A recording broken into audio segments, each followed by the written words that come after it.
Aka to'xtang. Nima qilyapsiz nega? Mashinalarni yog' erkan, arzon yog' quyib bering deydi, shunga arzon yog' quyib beryapman. Bu ish mutlaqo noto'g'ri ish. Nimaganligini video davomida ko'rsatib o'taman. Siz bo'lsa videoni ko'rib turing.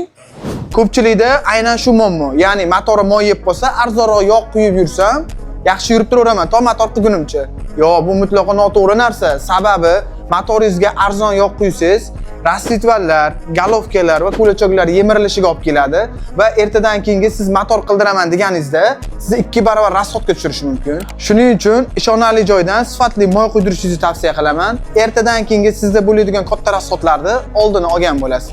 Videoga bitta like bosib, albatta profilga obuna bo'lish esingizdan chiqmasin. Ha, aytgancha kommentariyda o'z fikringizni yozib qoldiring. Motoringizda qanaqa muammo borligini va siz qanaqa moy quydirishingizni yozib qoldiring. Qo'ldan kelgancha sizning savollaringizga javob berishga harakat qilamiz. Videoni saqlab qo'ying, bunaqa foydali ma'lumotlar kamdan kam chiqadi sizda.